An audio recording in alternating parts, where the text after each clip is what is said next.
नमस्कार मित्रांनो, ऑडिओवाला फॅमिलीमध्ये आपलं स्वागत आहे. आपल्या मागच्या व्हिडिओ म्हणजेच पॉलिटी राज्यघटनेचे 2024च्या कंबाईनच्या PYQ एनालिसिस आपण डिटेल बघितले. त्याला खूप छान प्रतिसाद दिल्यामुळे आपणा सर्वांचे खूप खूप आभार.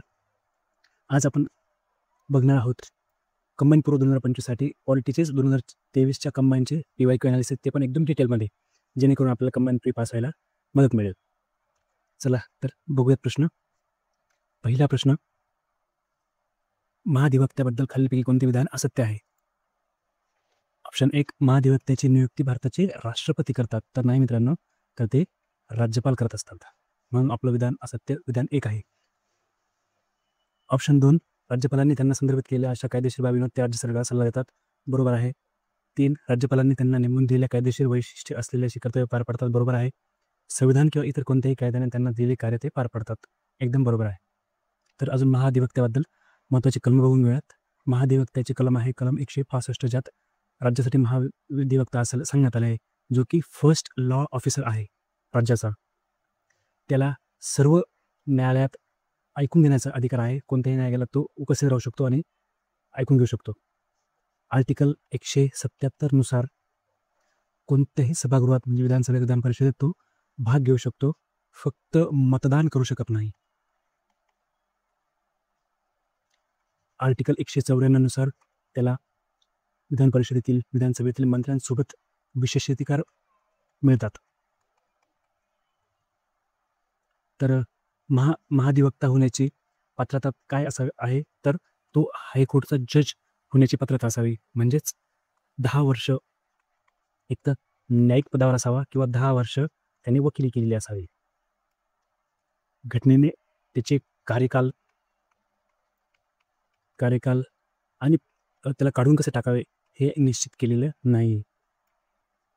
महाधिवक्त्याचं हे कलम 165 हे घटनेच्या भाग 6 मध्ये प्रकरण 2 क्रमांक याच्यात दिलेले आहे. तर दुसरा प्रश्न,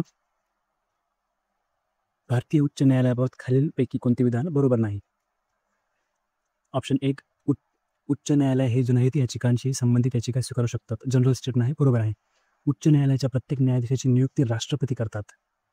मित्रांनो, इथं नियुक्ती हा शब्द आल्यामुळे आपण याच्यावर ऑब्जेक्शन घेऊ शकतो. म्हणजेच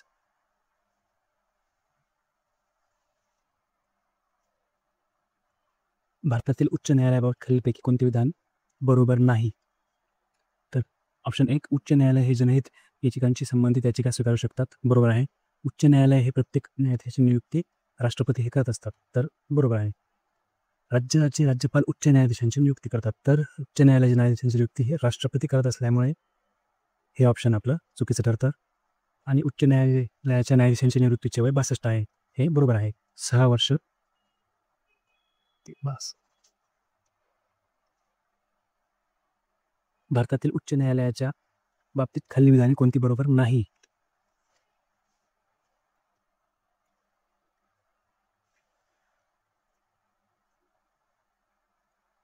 भारतातील उच्च न्यायालयाबाबत खालीलपैकी कोणती विधान बरोबर नाहीत? ऑप्शन 1, उच्च न्यायालय हे जनहित याचिकांशी संबंधित याचिका स्वीकारू शकतात. बरोबर आहे. उच्च न्यायालयाच्या प्रत्येक न्यायाधीशाची नियुक्ती हे राष्ट्रपती करत असतात.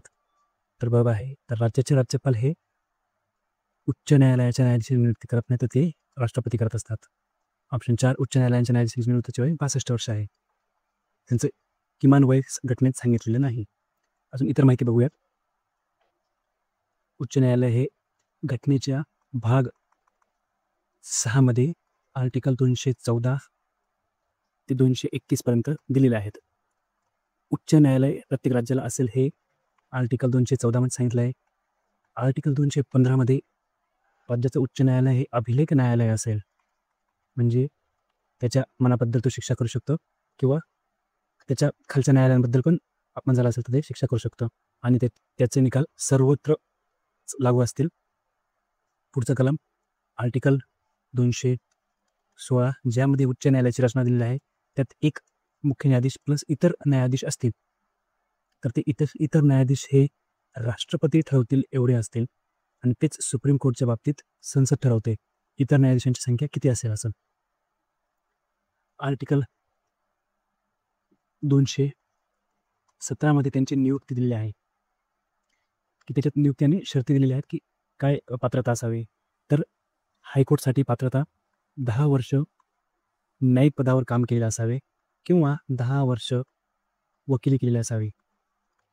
घटनाकर्त्यांनी हायकोर्ट बाबतीत कायदे पंडित असावा ही अट दिलेली नाही, कारण सुप्रीम कोर्टसाठी न्यायाधीश हा कायदे पंडित असावा अशी अट दिलेली आहे, तशी हायकोर्टसाठी नाही आहे. अशांची पदच्युती फक्त 2 कारणांमुळे होऊ शकते, ती गैरकारभार किंवा अकार्यक्षमता.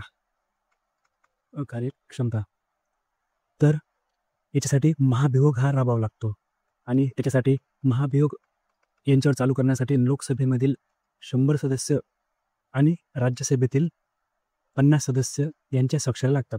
जर लोकसभेत जर महाभियोग राबवायचा असेल तर लोकसभेत 100 सदस्य आणि जर राज्यसभेने सुरू केला तर राज्यसभेतील 50 सदस्यांची स्वाक्षरी घेऊनच ते पुढे महाभियोग राबवू शकतो.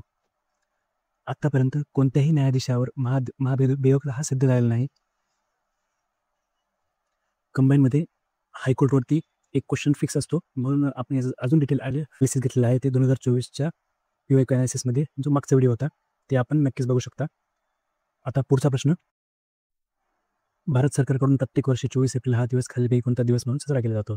मित्रांनो, तुम्हाला ह्या क्वेश्चनवरून कळेल की PYQ अनालिसिस किती महत्त्वाचे आहे, कारण ह्याच क्वेश्चन हा जर आपण डिटेल अनालिसिस केला असता 2024च्या ग्रुप C प्रीपूर्वी तर एक मार्क फिक्स मिळाला असता, कारण त्यांनी ह्याच क्वेश्चनमधून एक नवीन क्वेश्चन तयार करून कंबाईन गडक पूर्व 2024मध्ये टाकलेला आहे.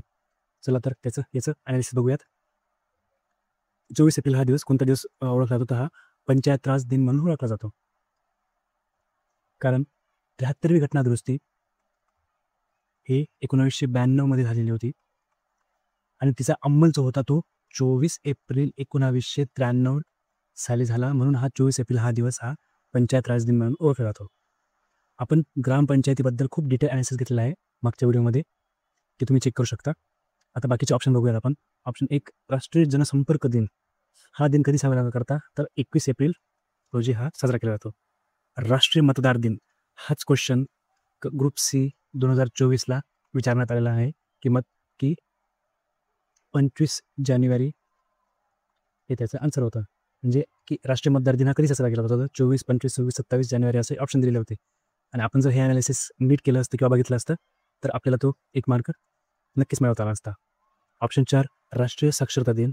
राष्ट्रीय साक्षरता दिन हा 8 सप्टेंबर रोजी साजरा केला जातो. ह्या वर्षाची त्याची थीम होती डिजिटल युगात साक्षरतेला प्रोत्साहन.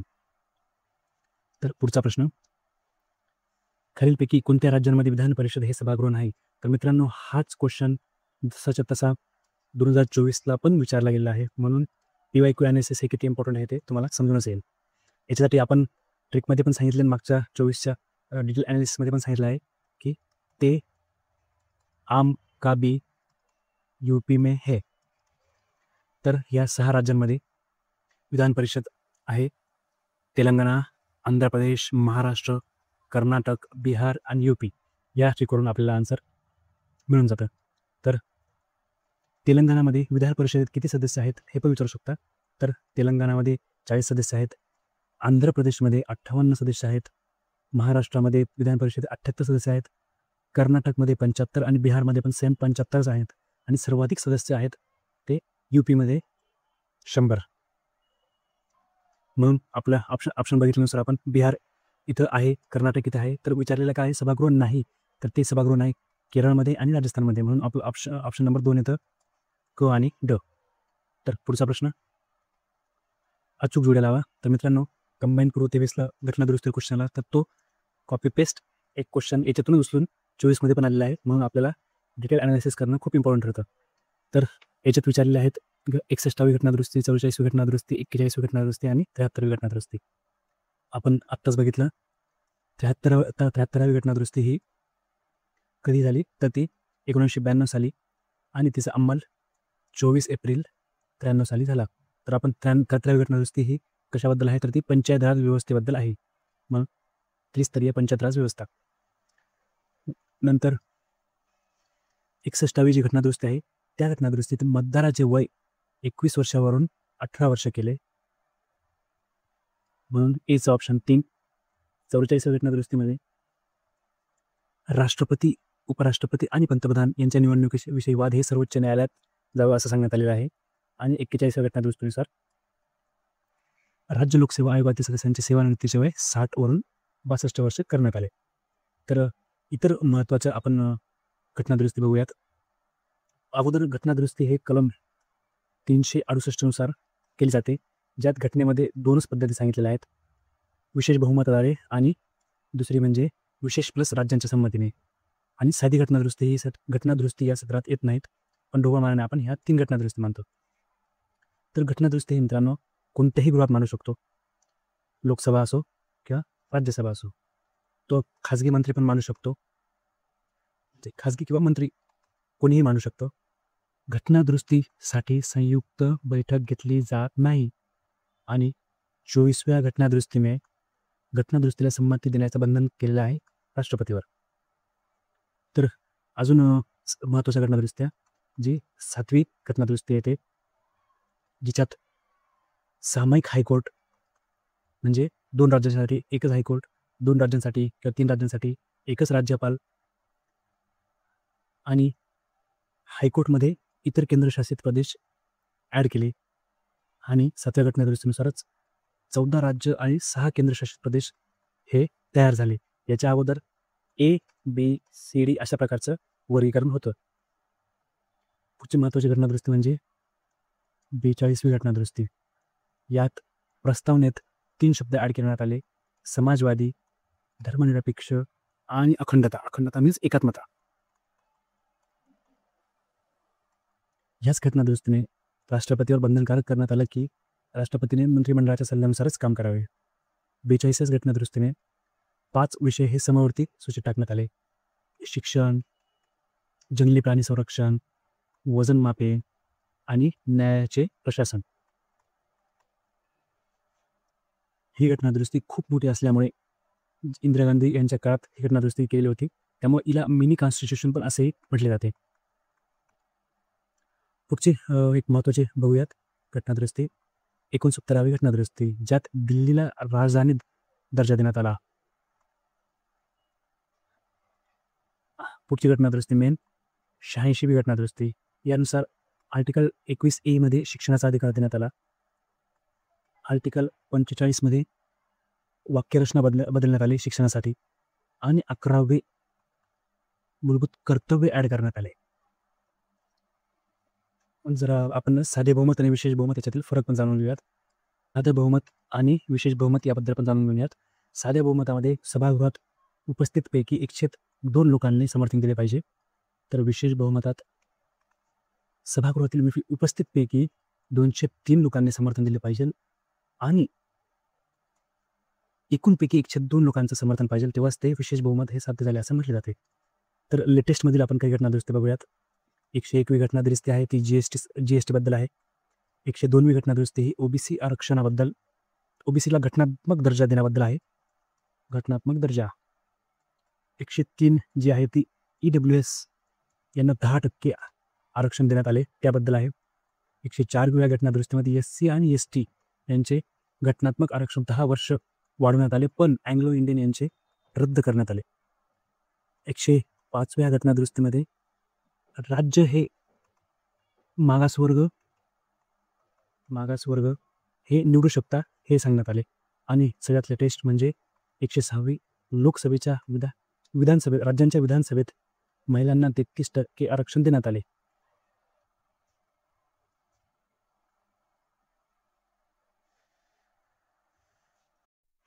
पुढचा प्रश्न, सरपंचाचे अधिकार आणि कर्तव्य याबाबत खालीलपैकी विधाने विचारात घ्या. तर विधान 1, ग्रामसभेत मंजूर झालेल्या ठरावांची अंमलबजावणी करणे हे बरोबर आहे. ग्रामपंचायतीच्या मालमत्तेचे संरक्षण करणे हे पण सरपंचाचा अधिकार कर्तव्यामध्ये येतं. पण ग्रामपंचायतीतील क्षेत्रातील प्राथमिक शाळांवर देखरेख ठेवणे हे ग्रामपंचायतीच्या प्रशासकीय कार्यांमध्ये येतं. मित्रांनो, हा प्रश्न 90% मुलांचा चुकलेला होता, कारण एवढं डिटेल करणं जरा पॉसिबल नसतं, कारण आपण फॅक्ट्स पाठ करण्यावर आपला भर असतो. तर मित्रांनो, अशा क्वेश्चन हँडल करताना लक्षात ठेवायचं, आयोग नेहमी शेवटच्या वाक्यावर चुकवण्याचा प्रयत्न करतो, कारण आपण घाईघाईत असतो, आपण मेंटली थकलेलो असतो. म्हणून सहसा लक्षात ठेवायचं, असं जर क्वेश्चन आलं आणि जर आपल्याला आन्सर माहिती पण नसलं तर आपण ऑप्शन म्हणजे विधान क्रमांक 3 हे चुकीचं पकडू शकतो कधी पण. म्हणजे फक्त क हे आपलं चुकीचं राहील. पुढचा प्रश्न, खालीलपैकी कोण सरकार या आयोगाचे सदस्य नव्हते? तर याच्यासाठी एक ट्रिक आहे, ट्रिपल एस, सरकारिया, सेन आणि शिवरामन. म्हणून आपलं ऑप्शन 3 हे सदस्य नव्हते, तर हे रामासुब्रमण्यम हे सचिव होते.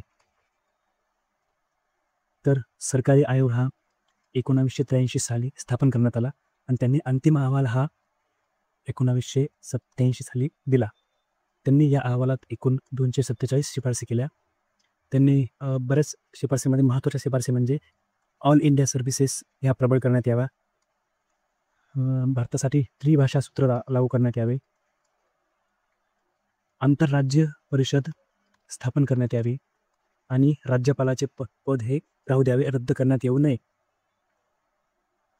पुढचा आयोग बघूयात, जो फर्स्ट प्रशासकीय सुधारणा आयोग,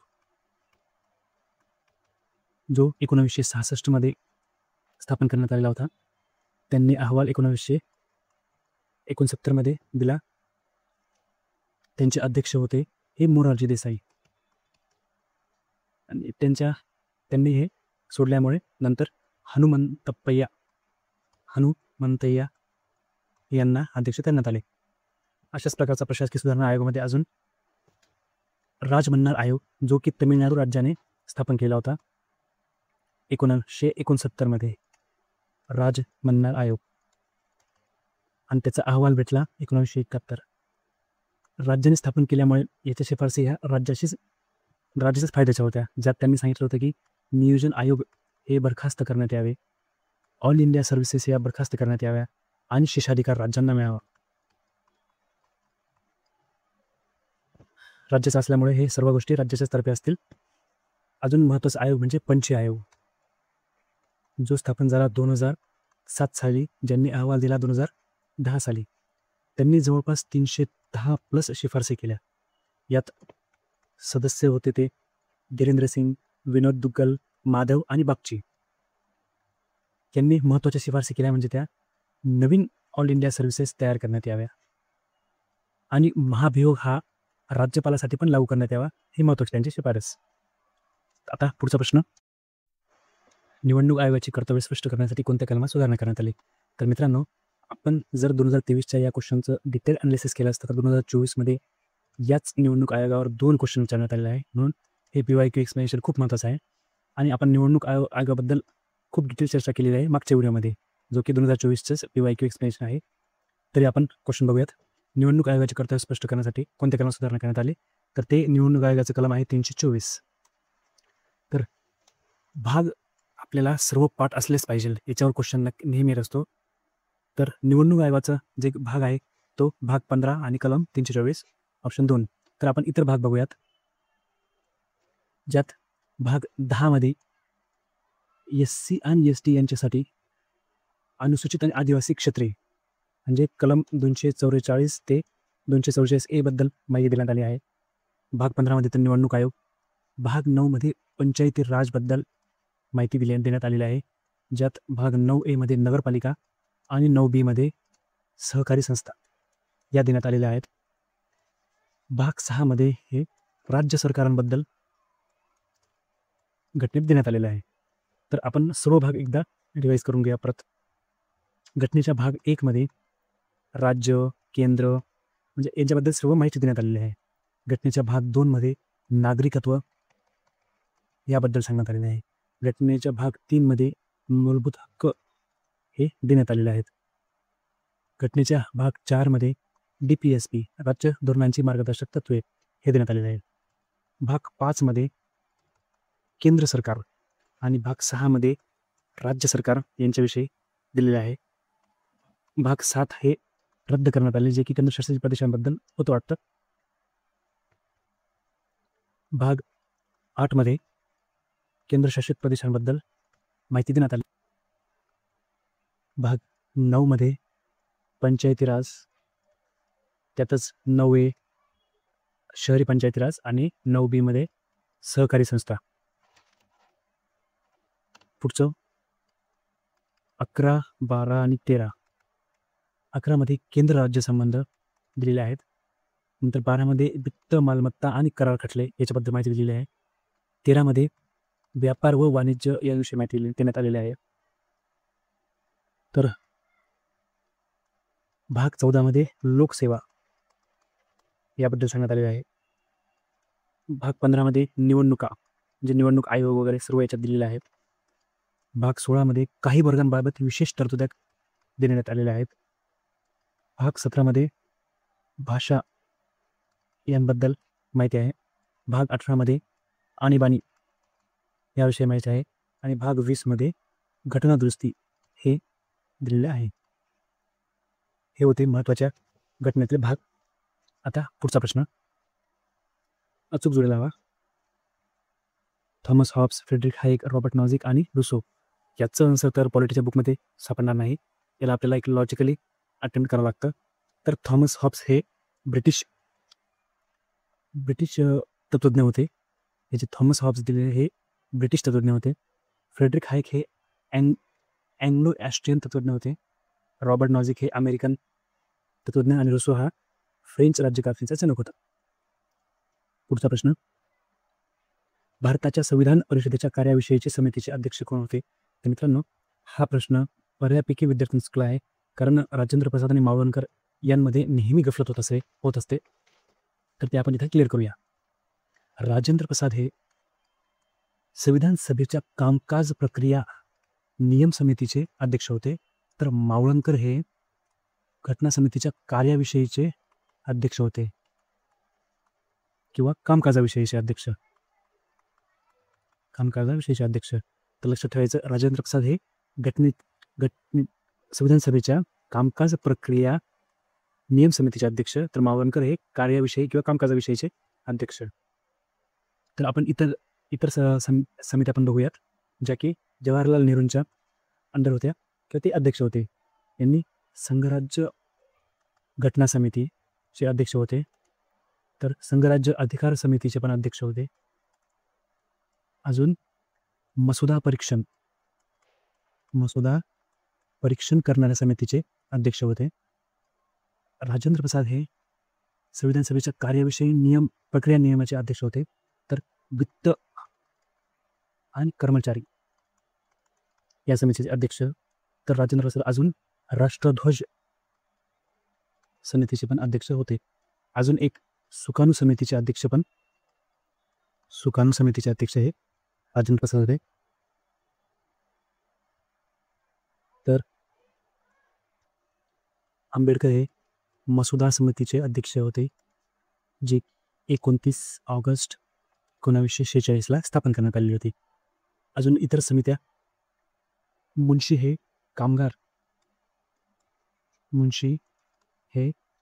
कामकाज आणि ऑर्डर ऑफ बिझनेस समितीचे अध्यक्ष होते. Order of business. तर नलिनी रंजन सरकार हे आर्थिक तरतुदी समितीचे अध्यक्ष होते. आणि वृत्तपत्र समिती ही उषानाथ सेन यांच्या अध्यक्षतेखाली होती. गृह समिती ही पट्टभी सीतारामय्या यांच्या अध्यक्षतेखाली होती. नागरिकत्वावरील जी समिती होती, नागरिकत्व, ते वरदाचारी यांच्या अंडर होते.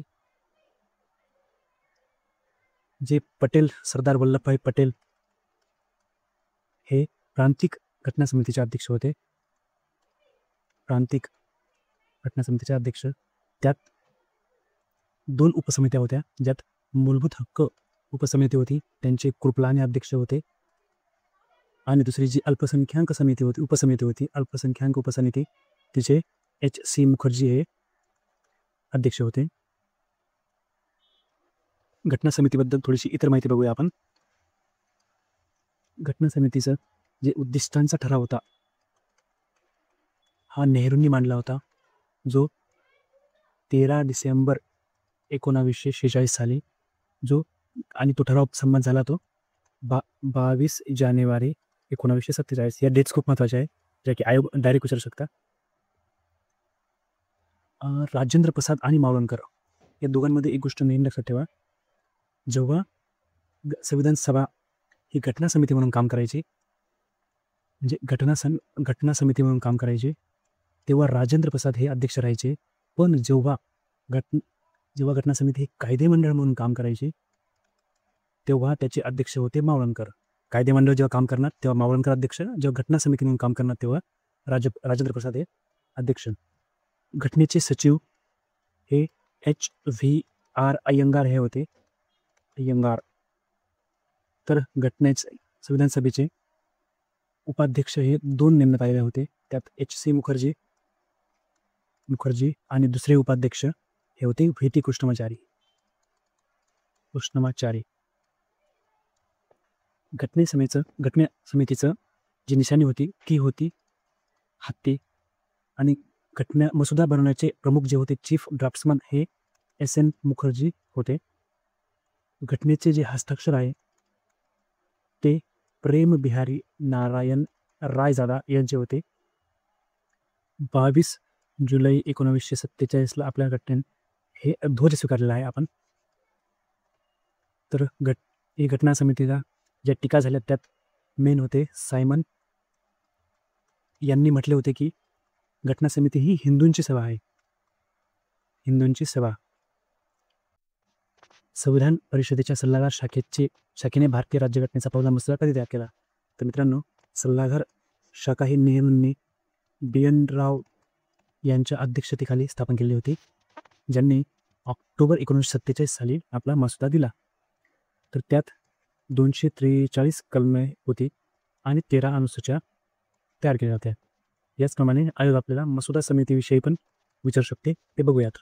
जी स्थापन झाली 29 ऑगस्ट 1947, ज्यांनी पहिला मसुदा दिला तो फेब्रुवारी 1948.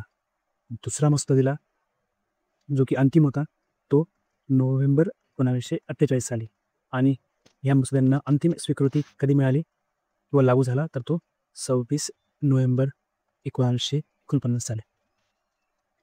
या मसुदा समितीमध्ये कोणकोणते सदस्य होते हा पण प्रश्न येऊ शकतो. तर आपण ट्रिकद्वारे कसं लक्षात ठेवू शकतो, तर आम यासारखे शाहरुख खान.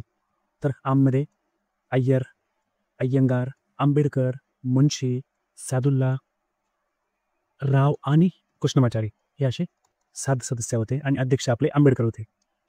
पुढचा प्रश्न, भारतीय राज्यघटनेतील मार्गदर्शक तत्वांच्या भारतीय राज्यघटनेतील अनुच्छेदांच्या क्रमांकानुसार योग्य क्रम लावा. तर पर्यावरणाचे संरक्षण आणि सुधारणा हे आर्टिकल 48A मध्ये येतं. जनतेचे राहणीमान व सार्वजनिक आरोग्य सुधारणे किंवा ह्याला आपण दारूबंदी असंही याच्यात आहे, ते आर्टिकल 47. अनुसूचित जाती जमाती आणि दुर्बल घटकांच्या आर्थिक हितांचे संरक्षण तसेच त्यांचे शैक्षणिक सामाजिक यांविषयी रक्षण हे कलम 46 मध्ये दिलेलं आहे. आणि समान नागरिक कायदा हे कलम 44 मध्ये दिलेलं आहे. यानुसार आपण लिंग नंबरिंग लावू शकतो. तर आर्टिकल 44 बद्दल बघूयात. जे भारतात पहिल्यांदा स्वातंत्र्यानंतर हे उत्तराखंडमध्ये करण्यात आलेले आहे. समान नागरिक कायदा लागू करण्यात आलेला आहे, ज्याचा मसुदा हा रंजना देसाई यांनी तयार केला. तर आर्टिकल 44 हे लागू होतं स्वातंत्र्याआधी, ते फक्त एका राज्यात, ते म्हणजे गोवा. आपण इतर माहिती बघूयात मार्गदर्शक तत्वांबद्दल. मार्गदर्शक तत्व हे न्यायप्रविष्ट नाहीत, हे सामाजिक आर्थिक लोकशाही प्रस्थापित करतात. सामाजिक आर्थिक लोकशाही प्रस्थापित हे समाजसापेक्ष आहेत मार्गदर्शक तत्वे. तर हक्क हे व्यक्तिसापेक्ष आहेत आणि राजकीय लोकशाही प्रस्थापित करतात. मार्गदर्शक तत्वे हे न्यायप्रविष्ट नाहीत. BN राव यांच्याबद्दल म्हटले होते की त्यांच्यात किमान शैक्षणिक मूल्य आणि नैतिक मूल्य आहे. मार्गदर्शक तत्वे हे आपण आयरिश घटनेवरनं घेतली आहेत. आयरिश यांनी ही स्पॅनिश घटनेतून घेतले आहेत आणि यांनाच आपण 1935 कायद्यात सूचनांची साधने म्हणून ॲड केलेलं होतं. मार्गदर्शक तत्वांची इतर महत्त्वाची कलमं पण आपण बघून घेऊयात. कलम 38, ज्यामध्ये लोककल्याणासाठी राज्याने काय करावे ते सांगितलेलं आहे. 39मध्ये राज्यांनी अनुसरण करावयाची काही तत्त्वे दिलेली आहेत, ज्याच्यामध्ये 5 तत्त्वे आहेत. 39A मध्ये समान न्याय व कायदे यांचं सहाय्य भेटेल असं दिलेलं आहे. कलम 40मध्ये ग्रामपंचायत संघटित करणे हे दिलेले आहे. 42मध्ये महिलांना प्रसूती सहाय्य मिळेल हे दिलेले आहे. तर नंतर 43A मध्ये कामगारांना व्यवस्थापनात सहभाग हे दिलेले आहे. 43B मध्ये सहकारी सोसायट्या यांना चालना देण्यासाठी मार्गदर्शक तत्त्वे आहेत. कलम 45मध्ये 6 वर्षापेक्षा कमी वय असलेल्या बालकांचे संगोपन याच्यासाठी मार्गदर्शक तत्त्वे आहेत. कलम 48मध्ये गोहत्याबंदी व पशुहत्याबंदी हे दिलेले आहे. आर्टिकल 49मध्ये आपल्या देशाचे महत्त्वाचे जे स्मारके आणि स्थान आहे त्यांचे रक्षण करणे याबाबत दिले आहे. कलम 50मध्ये न्यायव्यवस्था हे कार्यकारी व्यवस्थेपासून सेपरेट असेल हे दिलेले आहे. आणि कलम 51मध्ये आंतरराष्ट्रीय शांतता यांना चालना देणे हे दिलेले आहे. आता आपण बघूयात या मार्गदर्शक तत्वांबद्दल काही लोकांनी टीका पण केली आहे आणि काहींनी महत्त्वाच्या गोष्टी पण सांगितलेल्या आहेत. तर आंबेडकर यांचं मत होतं की ही नाविन्यपूर्ण वैशिष्ट्य आहेत DPSP आणि राजकीय लोकशाहीपासून वेगळी असलेली आर्थिक लोकशाही असं म्हटलेलं आहे. तर नसरुद्दीन यांनी तर DPSP यांना 9 वर्षाचा निश्चय असे म्हटले आहे. TT कृष्णमाचारी हे म्हणतात DPSP ही भावनांची खरी टोपली आहे असे म्हणतात. तर KC व्हेअर हे DPSP बद्दल बोलतात की कंटाळवाणा, नैतिक उद्देश आणि आकांक्षांची घोषणापत्र. तर संथानम म्हणतात की हे घटनात्मक संघर्ष निर्माण करतात. तर सिंघवी म्हणतात की घटनेला जीवन प्रदान करणाऱ्या ह्या तरतुदी आहेत DPSP. छागला म्हणतात की DPSPमुळे भारत पृथ्वीवरील स्वर्ग बनू शकेल. तर आयवर जेनी म्हणतात की या DPSP हे पवित्र आकांक्षा आहेत. तर पुढचा प्रश्न, मॉन्टेग्यू चेम्सफर्ड या नावाने ओळखला जाणारा भारतीय घटनात्मक सुधारणांविषयी अहवाल कधी प्रसिद्ध करण्यात आला? तर हा अहवाल जुलै 1918 मध्ये प्रसिद्ध करण्यात आला. यात मॉन्टेग्यू हा भारत मंत्री होता, तर चेम्सफर्ड हा व्हाईसरॉय होता. मॉन्टेग्यू हा भारत मंत्री असताना याला भारताबद्दल एक आस्था होती, म्हणून त्यांनी भारतात येऊन ऑगस्ट घोषणा ही 20 ऑगस्ट 1917 साली केली. ह्या आस्था असल्यामुळे यांना भारतातील एका व्यक्तीने भेट दिली ज्यांचं नाव भूपेंद्रनाथ बसू, आणि यांनाच मॉन्टेग्यू यांनी आपल्या समितीमध्ये सामील केलं आणि हा अहवाल तयार केला, ज्याच्या शिफारसी यांनी जुलै 18 मध्ये दिल्या. त्या इंग्लंडमध्ये डिसेंबर 1919 साली यांना कायद्याचं स्वरूप मिळालं इंग्लंडमध्ये. तर त्यात 47 कलमे होती आणि ज्याचा अंमल भारतात हा 1921 साली झाला. या अहवालातील महत्त्वाच्या गोष्टी बघूयात. त्यात केंद्रीय आणि प्रांतिक विषय हे वेगळे करण्यात आलेले होते. पहिल्यांदा केंद्रात द्विगृह तयार करण्यात आलेले होते, लोकसभा राज्यसभा. राज्यामध्ये द्विदल शासन पद्धती लागू करण्यात आली या कायद्याने. नंतर व्हाईसरॉयच्या कार्यकारी मंडळात 6 पैकी 3 सदस्य हे भारतीय असणार. नंतर याच कायद्याने शीख, ख्रिश्चन, अँग्लो इंडियन आणि युरोपियन यांना स्वतंत्र मतदारसंघ देण्यात आला. तर स्वतंत्र मतदारसंघ याच्यात मुस्लिम यांना पहिल्यांदा मिळाला होता, तो 1909 मध्ये, हे लक्षात ठेवा. आणि 1919 मध्ये शीख, ख्रिश्चन, अँग्लो इंडियन, युरोपियन यांना भेटला. याच कायद्यामुळे मालमत्ता व शिक्षणाचा आधार घेऊन काहींना मतदान करता येत होते. अजून केंद्रीय लोकसेवा आयोग हा स्थापन करण्याची शिफारस केली होती, जो की 1926 मध्ये स्थापन करण्यात आली, जी की ली आयोगाने शिफारस केली होती. या महत्त्वाच्या शिफारसी होत्या ज्या लक्षात ठेवा. आता पुढचा प्रश्न बघूयात. कोणती जोडी अयोग्यरित्या जुळलेली आहे? तर हे सर्व कलम मूलभूत हक्क आहेत आपले. तर भेदभाव करण्यास मनाई हे कलम 15 मध्ये आहेत.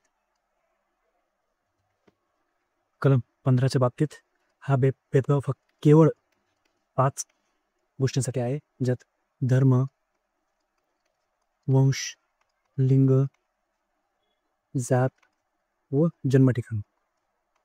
बाकीच्या बाबतीत भेदभाव करू शकतं राज्य, पण ह्या 5 बाबतीत करू शकत नाही. ब संमेलनाचा हक्क, जो की कलम 19 मध्ये दिलेला आहे. तर कलम 19 मध्ये आपण बघूयात कोणकोणते हक्क दिले आहेत. 19A मध्ये अभिव्यक्तीचं स्वातंत्र्य आहे, बोलण्याचं स्वातंत्र्य आहे. बी मध्ये एकत्र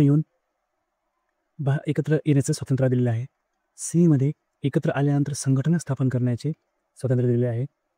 नंतर डी मध्ये मुक्त संचार भारतात कुठेही करू शकतो याचे स्वातंत्र्य दिलेले आहे.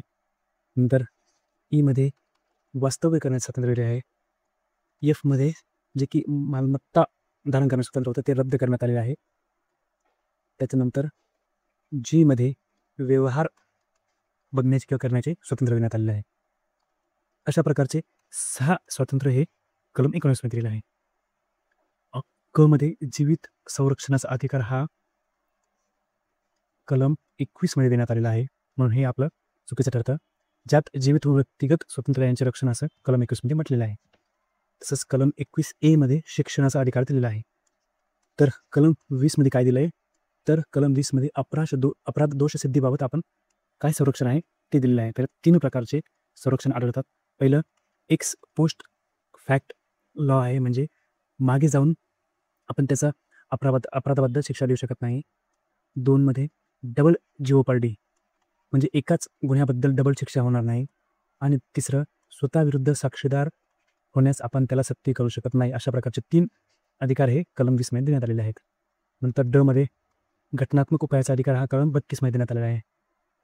तर हे खाजगी व्यक्तीविरुद्ध हा उपलब्ध नाही, हा फक्त गव्हर्नमेंट एंटिटीसाठीच उपलब्ध आहे. कलम 32 हा घटनेचा आत्मा आहे असं आंबेडकर म्हटले होते. याच्यामध्ये 4 प्रकारचे अधिकार येतात. यात पहिला अधिकार येतो तो हेबियस कॉर्पस, म्हणजे बंदी प्रत्यक्षीकरण. 2 नंबर मेंडॅमस, म्हणजे परमादेश. सुप्रीम कोर्ट हे खालील न्यायाधीशांना परमादेश देऊ शकतात. 3 मध्ये प्रोहिबिशन, जे हायर न्यायालय म्हणजे सुप्रीम कोर्ट, हायकोर्ट हे खालच्या न्यायालयांना एखाद्या गोष्ट करण्यास मनाई करू शकतात, म्हणजे प्रतिषेध. 4 सर्शिओर आहे. तर एक उच्च न्यायालय किंवा सर्वोच्च न्यायालय हे खालील न्यायालयापासून काही खटले काढून पण घेऊ शकते, हे उत्प्रेषण. आणि 5 नंबरचा अधिकार को वॉरंटो, मीन्स कोणत्याही व्यक्तीला हायकोर्ट किंवा सुप्रीम कोर्ट विचारू शकते की तुम्ही कोणत्या अधिकारानुसार आपल्या पदावर आहात.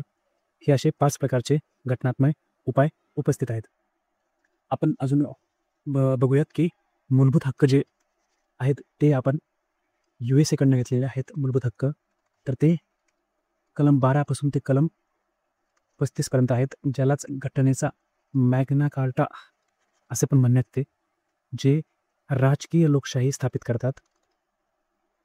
आपण बाकी इतर कलम बघून घेऊया सर्व. आर्टिकल 16, ज्यात सार्वजनिक नोकरीमध्ये समान संधी असेल. आर्टिकल 17 अस्पृश्यता निवारण. 18 मध्ये पदव्यांची समाप्ती हे दिलेले आहे. 19 बघितलं, 20 बघितलं, आपण 21 बघितलं. तर 22 मध्ये अटक विरुद्ध स्वातंत्र्य दिलेले आहे. कलम 23 मध्ये वेट बिगारी नष्ट करण्यात यावी हे दिलेले आहे. कलम 24 मध्ये 14 वर्षाखालील बालकांना बालकामगार म्हणून नेमणे हे प्रतिबंध करण्यात आलेले आहे. तर 25 मध्ये आपल्याला धार्मिक स्वातंत्र्य दिलेले आहे, आपण कोणत्याही धर्माचे आचरण करू शकतो. 26 मध्ये त्या धर्माची व्यवहाराचे व्यवस्थापन करण्याचा आपल्याला अधिकार आहे. 27 मध्ये आपण धर्मासाठी कर न देणे हे करू शकतो. 28 मध्ये आपण शैक्षणिक संस्थांमध्ये प्रार्थनेसाठी उपस्थित, म्हणजे धार्मिक प्रार्थनेसाठी उपस्थित राहू न शकण्याचा अधिकार देण्यात आलेला आहे. 29 मध्ये अल्पसंख्याकांच्या हिताचे रक्षण करण्यात आलेले आहे. आणि 30 मध्ये अल्पसंख्याकांना शैक्षणिक संस्था स्थापन करण्याचा अधिकार देण्यात आलेला आहे. अजून कलम 14 हे महत्त्वाचे येते, ज्यात कायद्यापुढे समानता आणि कायद्याचे समान रक्षण हे देण्यात आलेले आहे. तर कायद्यापुढे समानता हे एक निगेटिव्ह वाक्य आहे, ज्याच्याने राज्य शासनाला काही गोष्टी करण्यात अडथळे येतात, म्हणून हे निगेटिव्ह पकडलं जातं, जे ब्रिटिश घटनेतून घेण्यात आलेले आहे. आणि हे कायद्याचे समान संरक्षण हे एक पॉझिटिव्ह गोष्ट पकडली जाते, तर राज्य शासनाला काही गोष्टी करायला भाग पाडते म्हणून, जे की आपण USA कडून घेण्यात आलेले आहे. तर कलम 14ला खालील काही कलम अपवाद आहेत, जसे 361, याच्यात राष्ट्रपती, राज्यपाल यांच्याविरुद्ध फौजदारी प्रक्रिया सुरू करता येत नाही आणि दिवाणी करायची असेल तर 2 महिने आधी यांना सांगावं लागतं. तसंच आर्टिकल 361A मध्ये जे लोकसभा, राज्यसभा यांच्या गृहाचे जर प्रसारण केले तर त्याबाबत शिक्षा करता येणार नाही. आर्टिकल 105 मध्ये कोणत्याही मंत्र्यांना त्यांच्या मतदानाबद्दल आणि त्यांच्या वक्तव्याबद्दल खटला चालवता येणार नाही, आणि हे जर राज्यासंबंधी आलं तर कलम 194 येतं. याच्यातच अपवाद म्हणजेच परदेशी शासक किंवा वकील किंवा शासक यांच्या विरुद्ध फौजदारी व नागरिक संरक्षण दिलेले आहे.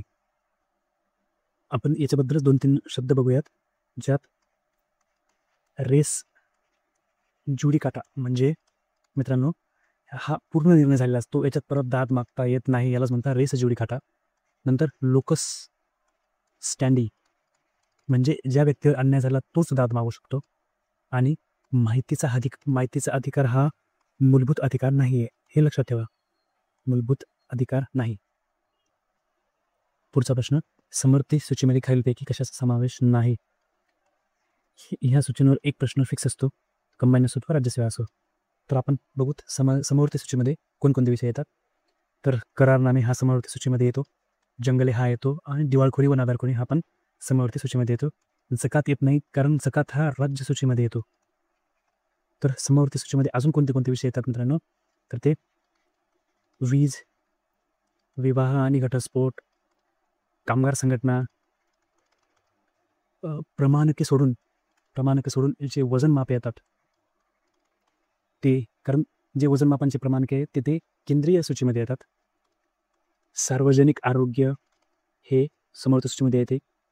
शिक्षण, फौजदारी आणि दिवाणी कायदे हे पण समवर्ती सूचीमध्ये येतात. लोकसंख्या नियंत्रण आणि भेसळ हे पण समवर्ती सूचीमध्ये येतात. तर आपण राज्य सूची पण बघून घेऊयात, ज्याच्याने आपला क्वेश्चन चुकणार नाही. अजून राज्य सूचीमध्ये पहिला विषय जकात, नंतर पोलीस, राज्य सूचीमध्ये तुरुंग, टोल, खानावळ, दिव्यांग व बेरोजगार, जे दिव्यांग असतात आणि जे बेरोजगार असतात ते त्यांना सहाय्य हे राज्य सूचीमध्ये येतं. जुगार हे राज्य सूचीमध्ये येतं. मुद्रांक शुल्क हे मत्स्य, कृषी उत्पन्न कर, तीर्थयात्रा ज्या फक्त भारतातील असतील त्या राज्य सूचीमध्ये येतात. आता केंद्र सूचीमधील 2-3 महत्त्वाचे बघूयात. भारताबाहेरील तीर्थयात्रा हे केंद्र सूचीमध्ये येतात. प्रत्यर्पण, दीपगृहे आणि पोस्ट ऑफिस अशा प्रकारचे बरेच विषय येतात. एवढे जरी पाठ केले तरी आपला क्वेश्चन सॉल्व्ह होईल. मित्रांनो, हे होते 15 क्वेश्चन आपल्या 2023च्या पॉलिटीमधील. तर अशाच प्रकारचं आपण हिस्ट्रीचं पुढच्या व्हिडिओमध्ये आपण हिस्ट्रीचं डिटेल ॲनालिसिस आपण घेणार आहोत, जो की नेक्स्ट मंडेला येऊन जाईल व्हिडिओ तो हिस्ट्री. त्याचा आपण 15 क्वेश्चन 2024चे डिटेल ॲनालिसिस आपण घेऊयात. हा व्हिडिओ आवडला असल्यास लाईक करा, शेअर करा आणि नक्कीच सबस्क्राईब करा. Think positive, it's possible.